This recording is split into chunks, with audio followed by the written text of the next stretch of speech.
Welcome back. One Take, the official podcast of the One New Zealand Warriors. This is a very special episode. And it's not just because I have Matty the Waterboy here. You might see that the studio looks a little bit different, a little bit flasher, and that's because we are at the content mothership that is Bloke Studios. And I'm joined by the great man, the Beak, Warrior number 144, which he's probably most famous for, and the man behind those glorious 5 letters that you might see here, BLOKE. Mate, it's a name that's now synonymous with sports culture. You're a name that's now synonymous with sports culture. How are you, mate? Mate, I'm really, really good. What an intro. Not a bad intro for the worst signing in Warriors history. Not a bad intro. Yeah. Listen, mate, I remember your days there fondly. Let's just say that, okay? One in the whole population of New Zealand?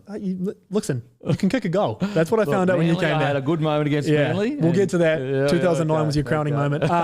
But look, bro, I know you don't do a lot of these podcasts because you do so many of your own, so I do really appreciate you doing this, man.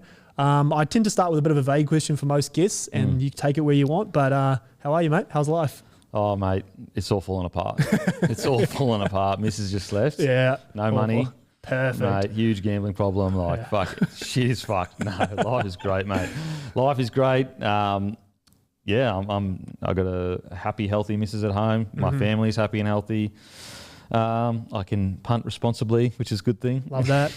And Matty seems healthy as well. Oh, fuck Matty. You get about that guy. Seriously. Biggest dickhead in the game, honestly. Yeah, Matty's hanging in there. Listen, bro, like I said, I really appreciate you doing this because there's no one that I like talking footy more than with you, bro. And you've gone from, I want to kind of get to your journey a little bit, but you've gone from a guy who, landed in footy, I don't want to put words in your mouth because you were just athletic, not that you necessarily loved it, retired and absolutely fell head over heels in love with footy. Can you talk to me a little bit about sort of your mindset when you were playing versus now and how much more plugged into the footy scene are you now? Oh, mate, it's a perfect explanation of how it happened. Like I landed in rugby league because, I happened to be good at it. Also because, when I was choosing between soccer, so I was with the Brisbane Roar, which are in the A-League, and the A-League was just about to get created. So, basically I was already in their reserve grade side. I was 16, turning 17, which meant that I probably would have... They said to me, you'll play A-League in about 2 years if you stay, but obviously we can't stand in your way. And then AFL came knocking anyway. So I had to choose between soccer and AFL and NRL. And the reason I chose rugby league was A, because I was, okay at it or whatever, but B, it was it's my only memory with my grandfather. Sitting at his knee watching the Broncos play and watching Steve Renouf play. And that's literally the only thing I can remember with my grandfather. Yeah. And so he passed away before I got to play, but he would be, if there is a heaven, the big fella would have been up there going, fucking oath. As soon as Lockie's putting that kick across, he's going, go on, son. So toe it. It's so bittersweet because it would have made his life to see his grandson run out in the Broncos jersey. But, that's kind of the reason why I went into it. And but at the same time, while I was playing, I would train extremely hard. I'd always try to win the fitness drills and all that kind of stuff. You were very fit when you were playing. Yeah, my asset was the fact I was athletic. So at the very least, I was always going to train really well. But I wasn't a student of the game. I hadn't fallen in love with it yet. I didn't really... It's just like anything. Sometimes it takes time to understand the nuance of it. Also understand the culture, fit in the culture. I think fitting in the culture, what made me kind of be oh, I'm a part of this now. I'm a part of the community, and that makes you kind of love it. And then it wasn't until after I quit footy, even a couple of years, I was for a couple of years, I didn't really watch any footy. I was like, nah, it's just didn't interest you, or was it too hard? A bit of both. Too hard because I knew that I had squandered a lot of talent. And I'd left something in the tank, Oh, easy. Definitely. I should have played 10 years of NRL. I had the talent to do that, but due to, some poor decisions from myself, some bad off-field stuff in regards to relationships for myself, just didn't work out. And then I fell out of love of being an athlete. And then, a couple of years later, when I really stepped back into it, and I just, fell in love with it. You don't miss it now. No, I can't. I heard you say it on your podcast the other day. I thought it was an amazing question. Someone asked you, would you trade what you had now for a 300-game career? And before Matty could even get the question out, you basically said, fuck no. No chance. Not a chance. Kind of speak to that, bro, for fans of, Warriors fans, but rugby league fans in general, who playing footy is everything, and for a lot of the boys that are playing it is everything. You did it, and you're saying that you are 10 times happier now. I know you're not saying it as an indictment on footy, but why are you so much more content now than you were when you're a professional athlete? Because there's a lot that comes with being a professional athlete. Oh yeah, for sure. I fully think that people that play 300 games, fuck, good on you. That's incredible. It is actually incredible. But for me, it's a I played NRL. Like I played enough NRL to say I was an NRL player. I didn't come in for 1 game or 2 games or whatever, which is technically you're still an NRL player. Like I played 40 games. So it's like, what's the difference between 40 and 150? Like, okay, we could sit here and go, oh, you're not a true NRL player till you play 100. It's like, yeah, okay. Like I get that argument in regards to that's like the 1% of the 1%. Yeah. I get that argument of like, you know, you learn what it is to be an NRL player, consistency, right? But for me, it's like I'm an NRL player and post footy, your life is so much longer post footy than it is when you play. And I've been so fortunate to, like, I would feel differently. Like, let's say I was, you know, maybe doing my electrical apprenticeship still. Maybe I would say, no, I would way rather be a 300 game. But because I've been so fortunate to land where I have, I wouldn't change literally a single thing because then I wouldn't have this. So it's the old adage of I played football, I'm not a footballer. Like the old, it doesn't define you. It's just something that you did. Which is weird because like, I don't know if football defined me, but definitely athlete defined me. Like I struggled with that massively, and I still do today. Like in my heart of hearts, and I think most former professional athletes will tell you this. Even though we're so far past it, we still think we're an athlete. This part of you sitting there watching TV going, I wouldn't have jammed then. But like, it's a part of our identity. Yeah, like, and I think we'll always identify as an athlete. Of your life, isn't it? Yeah. It's literally 5 years old. Like I wasn't, from 5 years old, it was, you know, you were the best at what you did in your whole area, if not your whole state, if not your whole country.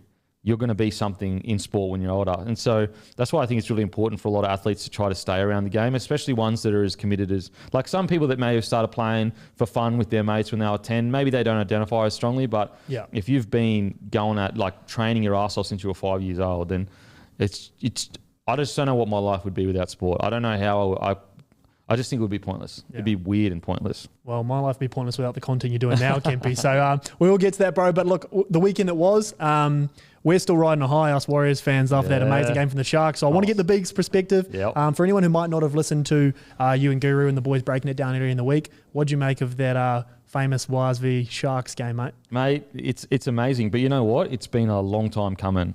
In regards to long time of like the first game of the preseason, you could feel something different at the Warriors. And if you watch the show, you'll know that we've been going, I think there's something different at the Warriors here. Like it's not the age-old, if we get a sniff and we get our tails up, we can just bash people and then win by 20 or whatever. You know, it seems like the boys are working for each other. Like, yesteryear Warriors, for sure, like they would work for each other, but sometimes they would work individually rather than to a cause. And I don't know what's going on internally, but it just seems like you've got a squad of blokes that are all heading in the same direction. And so watching the first preseason trial, we kind of said, oh, fuck, I think there's something. Because going into the year, I'll be honest, I was like, fuck, I'm a bit concerned about the Warriors because first of all, they got a rookie coach. Yeah. The recruits are solid, but are they substantially better than what you already had? On paper, it didn't look like it. So I was like, how do they improve from last year? Yeah, I underestimated Andrew Webster's ability to just nail it straight away. But I also underestimated... We had nothing to measure it against, right? Yeah, so exactly. You didn't know. Yeah. Exactly. And also, I looked at the players as their form on the field rather than what they could offer as blokes. Like, there are certain kind of players that if they go to a team that has the same values as them, they become better. Who's a good example of that? Are you talking like Murata Niokore or that sort of blend, or Chance? Like Chance, perfect example. Is a good example. At the last year, couldn't even get in the Raiders side. Now, I was shocked at that. Like, I am shocked that the Raiders were even willing to let him go. But you're on the record saying that. That's all right. 100%. So that was surprising to me. But again, at the end of the day, on paper, at the time, he's a reserve grade fullback, even though I don't think he's a reserve grade fullback. That was the reality. Yeah. And yet he's come there, and look, is he Tedesco right now? No, but he's exactly what the Warriors need. They need a butler that loves the jersey, that when you look across from you with the Warriors jersey on, you see Chance there, you know at the very least he's given everything. Everything he's got. You know, compare that to maybe you get a guy that has a higher skill ceiling, but is he going to bleed for the Wires jersey the way Chance is? Probably not. And so things like that, I think, have just been real smart recruitments. Obviously, Niokore is he's a gun. I've always thought he was a gun. And I always thought he was kind of underutilised at the Eels, if I'm being honest. He's the Kiwi centre. People kind of forget about that. Yeah, he's a gun, like a centre, a centre, but he's also a forward. Tamade Martin, I think at the Broncos, we were forgetting that he had these really great moments and these great games. You go, far out, he's silky. And you saw the fact that he was like a step above. But I think a lot of people forgot that first year at the Broncos, first or second year, that he was still easing back into footy. What, 2 years off? Or might have been 3? And like with concussion, like it's a serious thing. Yeah. And so now we're starting to see, this is why this guy used to be a step above everyone else. Like he's got that extra couple years of rugby league in him, and he's hungry. He's hungry as well. People forget with Tamati as well, bro, is that everyone remembers that Michael Morgan run, was it 17 when they ran to the GEF? Yeah. Which was obviously historic. Yeah. Tamati was a big part of that as 100%. well. And it's obviously before the injury. But yeah, I take your point. He's been pretty special for us in the last few weeks, man. Yeah. So it's just like, and then you've got SJ with a point to prove. A lot of people forgot that SJ was away from his family last year. And like, if anyone can relate to off-field stuff, making your on-field stuff struggle. To me, when I was at the Warriors, I was in a terrible relationship with a girl that treated me poorly, and so my head was just completely off. But I was so young, I didn't know how to handle it. Yeah. And obviously, it's a different scenario for SJ. But when you're away from your family for as long as you are, anyone that's got kids or a wife that they care about knows how hard that's going to be. Everyone needs a support network, whether it's footy or doesn't matter what you're doing. Yeah. And look, I know some people listening like, but I work away, and like, fair enough. Like, respect here. That's a great effort. Like, I'm not saying that's not a great effort. I'm just saying for some people, it's a lot. It's a lot. It means, and doesn't mean that you love them more or less. It's just everyone's different. And also, SJ is in a extremely high pressure environment where everything is his fault. Everything's his fault. Yeah. So, which is positive because look, on the weekend, everything's his fault. He gets the glory. He's the reason. So, I just love what's happening at the Warriors at the moment. Like, and it's so exciting to look. Put it this way: if you had this roster together for 4 or 5 years and you were doing this, I would go, yeah, it's good. It's good. We know the Warriors can do this. But what excites me is we're at the beginning of your journey at the Warriors. We're at the beginning. Got Tohu Harris, like unbelievably underrated. Playing some great footy, obviously coming back this week. Yeah. And he won the game last week without him. So the thing that excites me at the Warriors so much is that you're at the beginning of a journey and it's only going to get better. Jeez, you just made fans run through a brick wall there, Kempy. I love that, mate. You spoke then about Andrew Webster. I did want to talk to you a little bit about him. We have got your guys' fan questions as well that we will get to later on. But you spoke about Andrew Webster, Kempy. From a player's perspective, bro, how hard is it for a rookie coach? I'm trying to kind of get you in that headspace of being in that locker room. Yeah. With a rookie coach like Andrew Webster who comes to a new club, new culture in New Zealand, which obviously you know a lot about, what does he have to do to kind of win that group over? He has, but I'm kind of mean more so if you're a player there and a new coach is coming in, what is kind of expected of him, or how does someone like that approach it? Because he seems to have done a pretty good job. Yeah, and as you said, a real key factor is it's a different country with a different culture. Like Australia, I know we are so close, but it is different. It's so different. Like they react differently to certain. Like for example, when I was at the Warriors, the difference in it was a family club. Like a lot of the boys, and maybe it's changed now, I'm not sure. No, it still is, yeah. It's a very family club. Like when you're at the Broncos, it's like, boys, we're on the fucking piss. Like we're out, right? Yeah. Whereas like I'm in Manu Vadavai's room drinking kava. Like, you know what I mean? That's what we used to do after games. Yeah. The kava still gets around. Still gets around? Yeah. But I enjoyed it. It was a much more kind of mellow, relaxed feeling, but it just shows you the massive difference. Whereas like, and look, I'm sure the young fellas still head out in New Zealand for sure. But in Brizzy, it was like, boys, let's fucking rip. If we get a win, we're off. Fucking win, lose or draw, bros. We're out there. Pack the collared shirt. Yeah, and then we'll get in trouble on Monday by the coach. And so that's a really like important, I guess, point to bring up. Is it is a different culture, completely different culture. But I will say that New Zealand, especially when I come over there anyway, they were so welcoming. They made it easy. As long as you respected what was happening, they made it easy to fit in. Whereas that was something I was a bit concerned about. That like, I'm the Aussie coming over there. Maybe they're going to be like, Aussie can just kind of step outside of the inner circle. But it wasn't like that at all. It was like open arms, really. Like it was beautiful. So I think that his experience with a lot of young, like he's got Fisher Harris, he's got Leota. I know Māori culture is different to Polynesian culture, but there is some crossover there. Yeah. And especially just with communication style. Yeah, I think so. And reacting similar-ish. Again, I know it's different. I'm not trying to lump it all together. And also there is a big Samoa and Tongan 100% presence at the club. That makes sense. Adam's the big dog on campus. So. Exactly. And so the fact that he's already dealt with... Sorry, Jazz. He'll hate that. The fact that he's already dealt with that at Penrith and won comps and everything, he understands that they require a different approach, which is, and I think that the beautiful thing about Penrith of what they've proven this, like over the last few years, is there's not just one way of doing things. 100%. I feel like it's not just the Melbourne way. Exactly. It was just the Melbourne way for a lot. It was the Melbourne way, or it was the Roosters way, where you're crazy, be able to recruit anyone kind of thing, or hard like just almost army kind of environment. Whereas Penrith have proven that you can still train as hard as all of them and be as fit and as strong and as fast. But be yourself. But you can be yourself, have a bit of fun, know when to relax. So your boys are kind of showing that this year, the Broncos. They've kind of got their own little swagger. But they might get lost in Brizzy, baby. You don't want to be doing that in Brizzy. You get lost in the GPO, the Normby. Yeah. Half me soul's still under the Normby table. Jesus. Yeah, they'd be running amok up there, the boys. No, I wanted to touch a little bit on that time because you're a Warriors old boy yourself, Kempy, Warrior 144. And you've spoke a little bit about your time to New Zealand. You kind of came, bro, when the club was kind of on the precipice of a nice little period there, particularly 11, when obviously all three grades made the GF and that. What do you remember about your time at the club from a football perspective? And then wider than that, kind of your year in New Zealand in general, bro? Because I know you were dealing with off-the-field stuff, but what do you kind of, when you look back on now as Denan Kemp, the Mr. Bloke, what do you remember about your time in New Zealand? I just remember just the family vibe. Like, it was just a very family vibe and very like, it felt less businessy than the Broncos. Broncos felt very like there was a disconnect between the admin and the playing group, intentionally so. Like, I think it was Broncos regimented. Broncos mentality was kind of like, you don't need to know what's happening up here. You just take care of the results.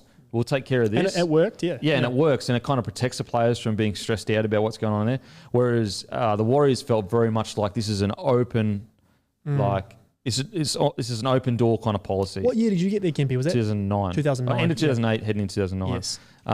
And it felt really like, you know, you could just walk up into the office. You know, I'm not sure, is Nadine still there? Yes, no, Nadine's not still there, no. But I do know Nadine. Oh, OG. Yeah. So good. She was so good. She just, anything you'd need, she'd boom, straight away. And it felt like you could walk into the CEO's office, whereas like Brisbane was a little bit different. Like, don't get me wrong, I was still approachable, but it's just a little bit different.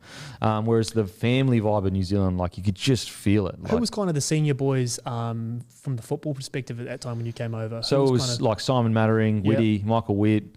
Michael Witt, Mr. Real Estate. He's killing it. Yeah, he's killing it. The big fella on the Goldie. Hey, he's come up to my neck of the woods. Loves it. Simon Mattering, Whitty, Rapati, Vadavai, Rapati. I'm telling you right now, Rapati is one of the best centers to play the game, and I will hear nothing of it. Love that. Because, you know, I put it this way. Joey Manu was the beast today. Rapati was the Joey Manu of that day. Go back and watch the amount of meters he'd get, the tackle breaks, the ball playing. The footwork. Incredible. He also broke my ribs, but we won't talk about that.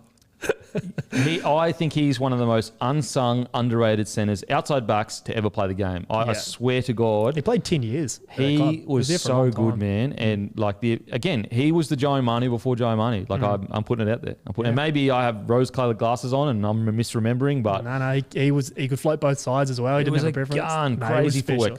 He played similarly to Joey Manu. Got through a bunch of work, hectic footwork, shimmy, fuck out the back.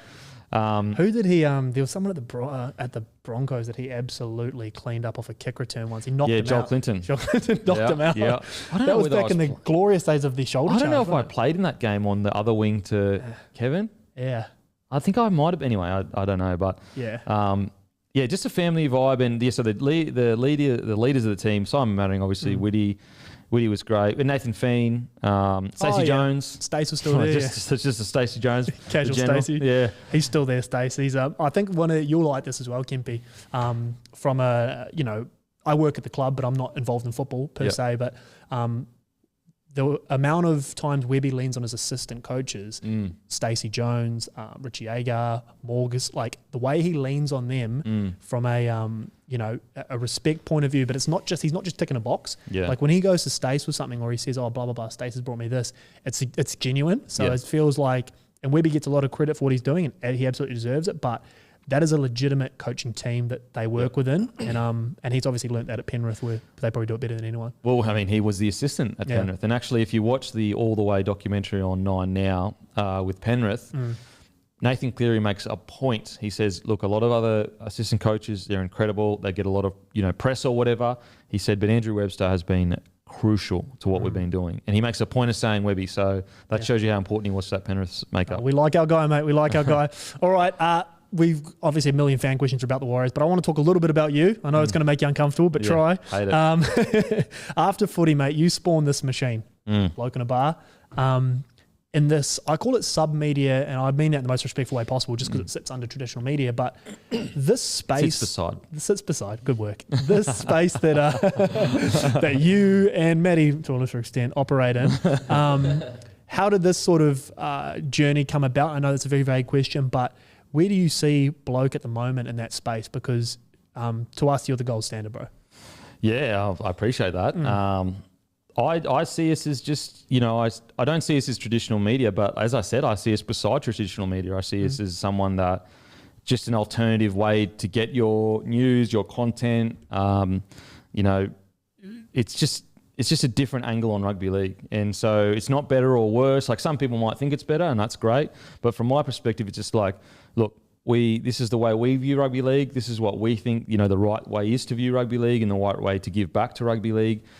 We think the fan, and I am a fan as well, we think that, there is so much good content out there. You don't need to focus.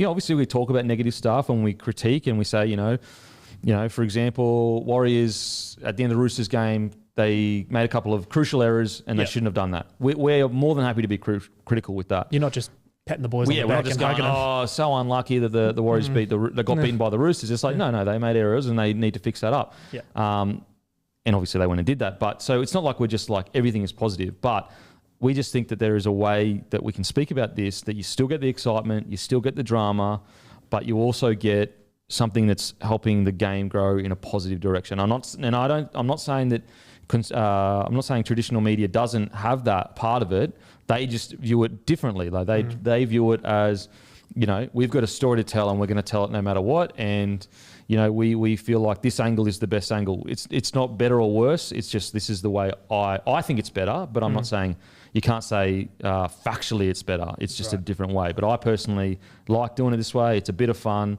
whilst at the same time giving you really deep, knowledgeable look into rugby league. Why, bro, do you think you cut through? Like of all people that have that have attempted to, and again, I mean this respectfully, there's a lot of people that have tried to go this route, whether it's internationally or here at home. I do think you're a bit of a pioneer in the podcast game particularly, but why do you think Denan Kemp cut through, bro? Like what's your secret? I honestly don't know. Yeah. Because like I didn't have many mates growing up and got bullied quite a bit. Not as well as me story, not at all. No, so it's I wasn't context, like, I wasn't like the cool kid. I wasn't walking around and everyone's like, no, I was the athlete. And being the athlete's probably the only thing that protected me from even worse bullying, because if I didn't have that to fall back on, then they could, You could either A, defend yourself, or B, run away. Yeah, because you're quick enough. Exactly. So I don't know, man. I think that it's a mixture of, I think a lot of people listening, I hope they think like I'm one of them. I think that helps them. Like go, he's just a fan of the game too. Like obviously they go, well, he's played the game, so we're going to respect his opinion a bit more, whatever. But I think a lot of people see it that they can see my intentions are positive. And so when you can see someone's intentions are always positive, it just makes you feel better. It makes you feel better. I think the fact that I've played obviously helps massively. It helps to have cachet in the game. But to that point, Kempy, you've built something where you can bring in guys like Guru and Timmy who haven't played, and I put equally as much, Maddie again to a lesser extent, I put in as much weight into what the Roo has to say as you, as everyone should. But and Tom and Eddie, they didn't play either, but you've built this thing, bro, where, and look, I'll give you a bit of a rap. I think you bring, from an outsider, I think you bring a professional athlete's mindset to business, which I think you can speak to, mate, because it's a different work ethic, and you learnt this through footy. And when you're in these rooms, and I know you've been in rooms with some big hitters, how do you feel when you're in those spaces? Because I could imagine a lot of anxiety for a guy who, like you said, you still identify as an athlete, and you're in these boardrooms and meeting rooms with these big wigs, and they're offering all this stuff, and the beers popping. How do you feel in those rooms, bro? Because I think your athlete mindset actually is an asset in that sort of conversations. Yeah, it's a mixture of two things. Sometimes you can feel it's like you get this feeling of like imposter syndrome where you're like, but I didn't wear my suit. And it's like you kind of like, am I supposed to be here or whatever? But then I don't know. Then I just kind of get angry. I go, no, fuck that. If they're not interested, I'll just fucking do it myself. So. I don't know. Yeah, like I think it's the competitor in me that keeps pushing me forward or whatever. I think that's why you cut through, mate. And so you are a competitive bastard. Yeah, I'm competitive, not in a fucking psychotic way. No, you're competitive against yourself. Yeah, that's what exactly. I mean, yeah. And so when all that kind of stuff happens, I don't get me wrong. Like sometimes I feel like, wow, like this is happening or that's happening. I'm just like you. I'm no different. I'm just like anyone else that's listening. Like just a normal. When crazy stuff happens in your life, you're sitting there going, I can't believe. Like I'm just a normal person. Like what did I do to get so lucky? There's plenty of people that work harder. There's plenty of people that have more money. I don't know about that, mate. I don't know about work harder. There's plenty of people that work harder. Maybe Maddie, but I don't know about that. No, there is. There's plenty of people work harder. There's plenty of people with more money, better on camera, all that kind of stuff. But so I guess you just got to. I think a key is always appreciating what you got as well. I think people can feel that. You do that, yeah. You can feel that without being like a fake veneer of like that kind of fake sick yuck. Oh, yeah. I'm so grateful and appreciative and all that kind of stuff. And it's like no, like it can be like a quiet acknowledgement, like a hat tip. Like, well, look, I'm appreciative, but I'll also acknowledge I worked hard. Yeah. And so I think people can. It's a fine line. You want to let people know that you appreciate it, but you don't want to preach to them. And I think like you just stay authentically. You just be honest with them. So there's a space for people that entrepreneurs and that want to be really in your face with all that kind of stuff. I don't know if it gels that well with Aussie culture, if I'm being honest, and also Kiwi culture. Yep. And so I guess be appreciative, but don't be preachy. Clearly you have inspired a lot of people in this space, bro, like whether it's Jimmy Graham or Scope and Mace, kind of Hello Sport. You were always like our North Star, my previous employer as well. Like why or how do you keep kind of innovating or moving the goalposts forward? Because as much as you are inspiring this whole sub-media and club-owned media like we're doing here at the Warriors, you've got to also go, okay, well, I've got to now go one better, move forward because you've got the Scopes of the world and all these other people that are trying to be bloke. How do you kind of keep moving forward in that space? I don't know. I just think that in my head, I always will outlast. You double down on what you do as well. Yeah, I'll just go, well, okay, you might be, be hot right now or whatever, but I'm always going to turn up. So hot right now. Yeah.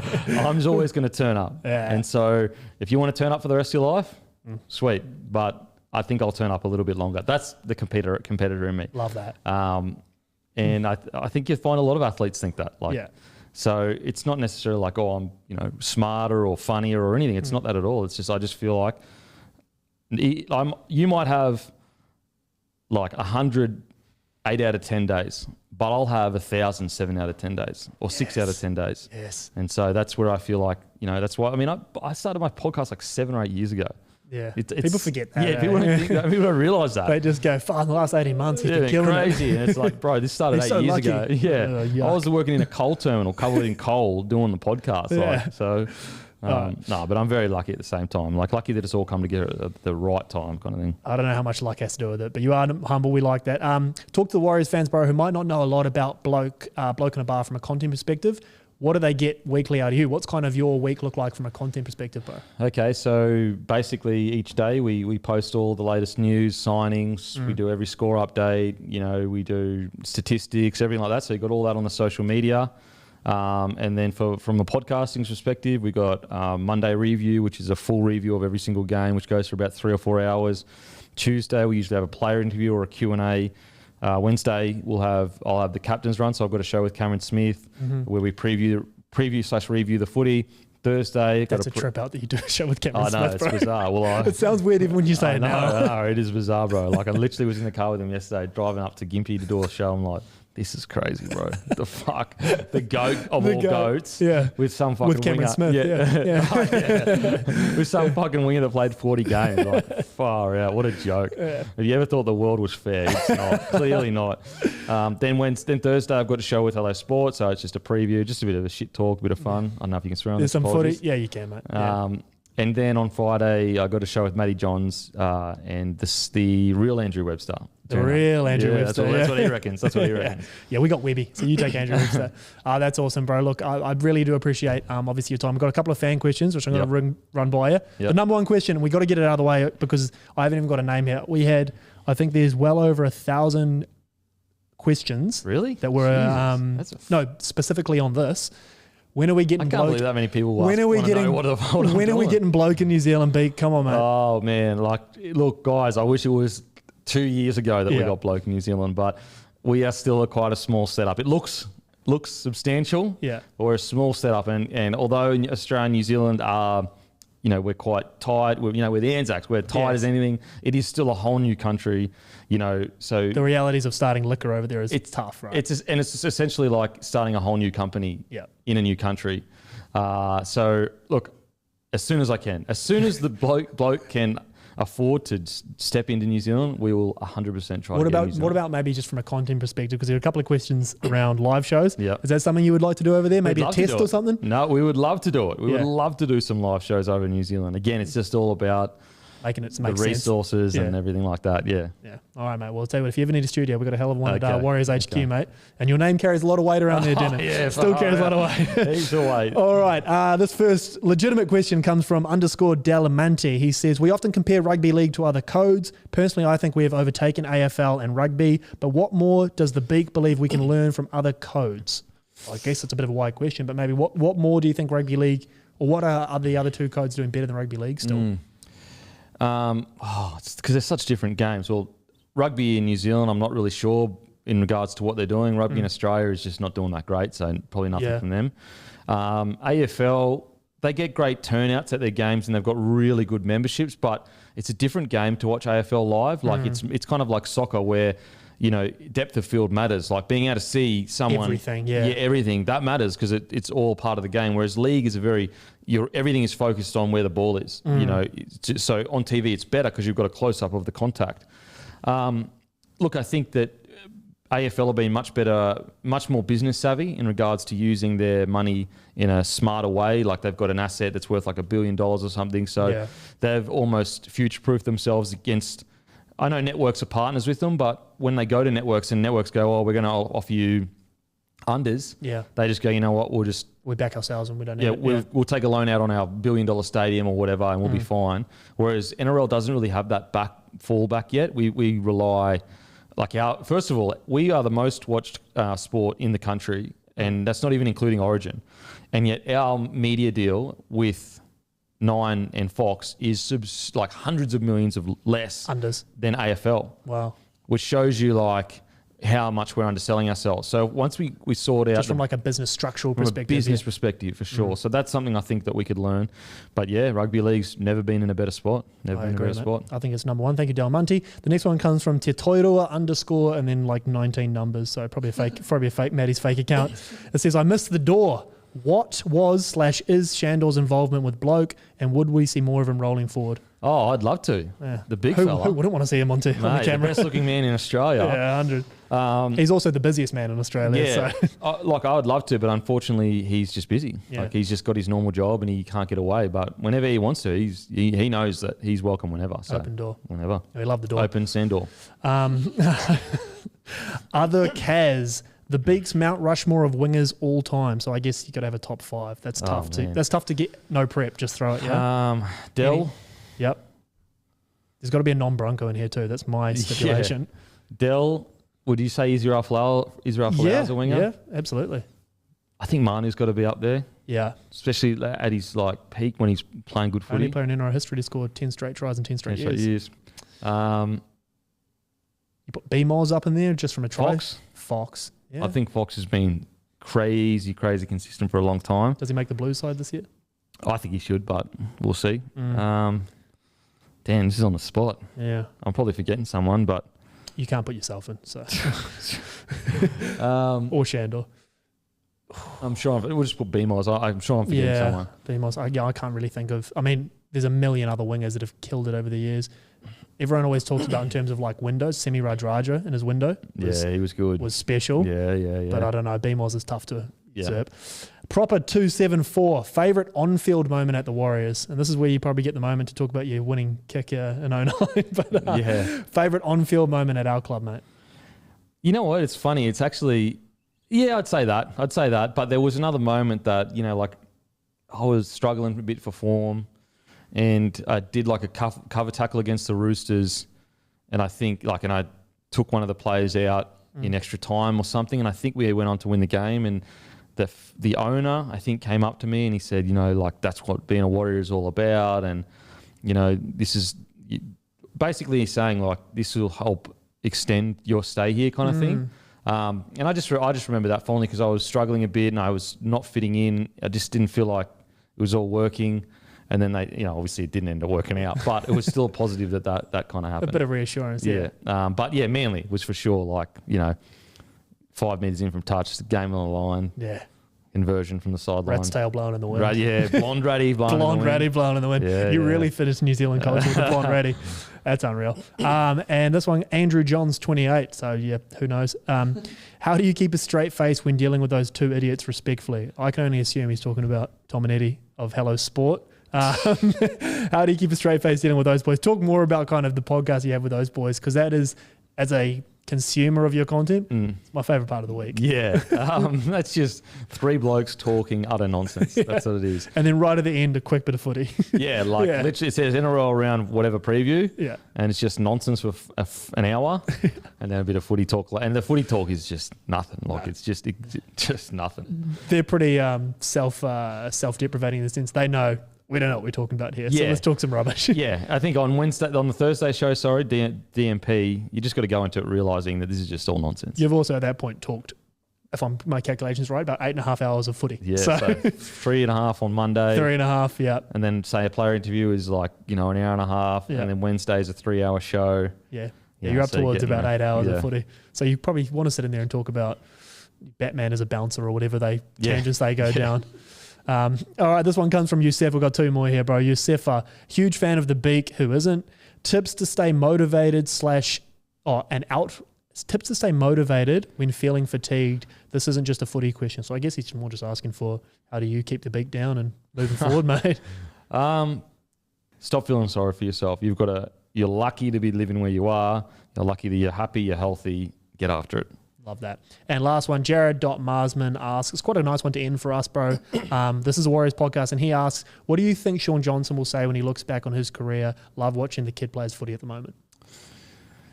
I think what it will look back on and say is, I proved I was more than natural talent. I think that was a big, I mean, this is outside looking in, but I think that was a big point for him to go, no, I'm more than just the guy that is this crazy footwork, this crazy young superstar. You know, I'm a genuine, hardworking, high-quality athlete, and I think he's proven it. Do we make the 8? I don't have you in the 8 yet. Oh, all right. That's all we got time for today. No, look, bro, I really do appreciate you coming in, man. And like I said, I'll just say, I'm more than happy to be wrong. Yeah, I'm more than happy to say I got it wrong, guys. So, and we all know your dream grand final was Broncos Warriors. Of course, the Kemp Cup. Yeah, Kemp Cup. Yeah. All right, guys, that is one take, bro. I really do appreciate, obviously, Maddie and yourself letting me come in here and do this, man. I know that people are going to really love this one. So, thanks, brother. Thanks for having me. Bloke in a Bar, Denan Kemp. Thanks, guys. Thanks, bro.